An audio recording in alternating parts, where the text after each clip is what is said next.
అబద్ధాల పునాదుల నుంచి కాంగ్రెస్ అధికారంలోకి వచ్చిందని మాజీ మంత్రి హరీష్ రావు ధ్వజమెత్తారు. 13 నెలలు గడిచినా ప్రజలకు ఇచ్చిన హామీలు అమలు చేయలేదని విమర్శించారు. ఎన్నికల ముందు పరమాన్నమన్నారు, ఇప్పుడు పంగనామం పెడుతున్నారని ఎద్దేవా చేశారు. ప్రజాపాలనలో రుణమాఫీ కాలేదని, ప్రజల నుంచి దరఖాస్తులు వస్తున్నాయని చెప్పారు. రుణమాఫీ ఎక్కడ అమలైందో నిరూపించాలని, సీఎం సిద్దిపేటకు వస్తారా లేక మనం కొండారెడ్డిపల్లికి పోదామా అని హరీష్ రావు సవాల్ చేశారు. రుణమాఫీపై శ్వేతపత్రం విడుదల చేయాలని డిమాండ్ చేశారు. పోలీసుల నిర్బంధనల మధ్య గ్రామ సభలు నిర్వహిస్తున్నారని తప్ప ఎక్కడా ప్రోటోకాల్ పాటించడం లేదని ఆయన అన్నారు. ముఖ్యమంత్రి రేవంత్ రెడ్డి ఏమో రుణమాఫీ అయ్యేపోయింది, ఇక అడిగేదే లేదు, మొత్తం అయ్యేపోయిందని చేతులు లేవడుతుంది. కానీ గాడిచెర్లపల్లి గ్రామంలో చూస్తే రుణమాఫీ కాలేదని ఇంతమంది దరఖాస్తులు ఇచ్చారు. నాకు ఇన్ని దరఖాస్తులు వచ్చినాయి. అందులో 1,00,000 లోపు ఉన్నాయి, 2 లక్షల లోపు ఉన్నాయి, 2 లక్షల మీద ఉన్నాయి. రేవంత్ రెడ్డి ఏమో రుణమాఫీ అయిపోయింది అని హైదరాబాద్లో కూర్చొని మాట్లాడుతున్నాడు.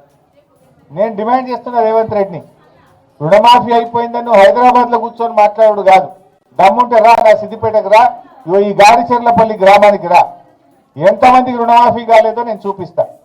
లేదు నీ సొంత ఊరు కొండారెడ్డిపల్లికి పోదామంటే కూడా పోదాం, అక్కడ కూడా కత్తిరికాడ కూర్చొని మాట్లాడదాం. చెర్లపల్లి గ్రామంలో 43 మంది 2 లక్షల లోపు ఉన్నవాళ్ళు, 2 లక్షల మీద ఉన్నవాళ్ళు రుణమాఫీ కాలేదని ఇలా ప్రజాపాలనలో దరఖాస్తులు ఇచ్చారు. క్షేత్రస్థాయిలో పరిస్థితి ఏ రకంగా ఉందనడానికి నిలువుట అర్థం ఇది.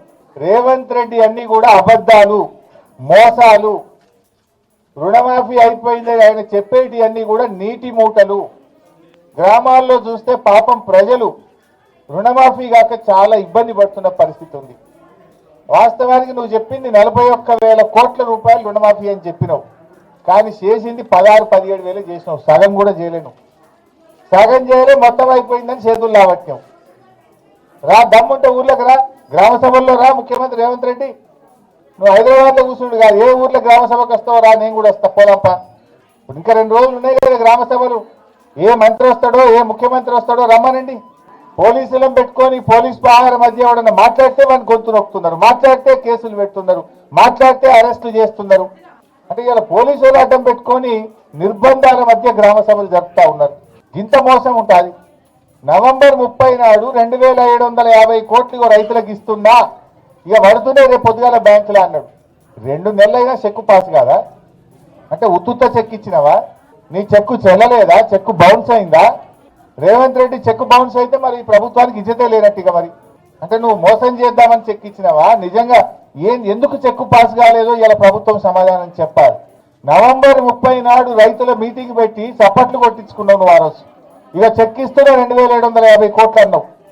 చప్పట్లు కొట్టించుకుంటేవి, ఊరిస్తివి, అవతల వత్తివి. మరి ఏమైంది ఆ చెక్కు? ఎందుకు పాస్ కాలేదని అడగవా? నీకు బాధ్యత లేదా?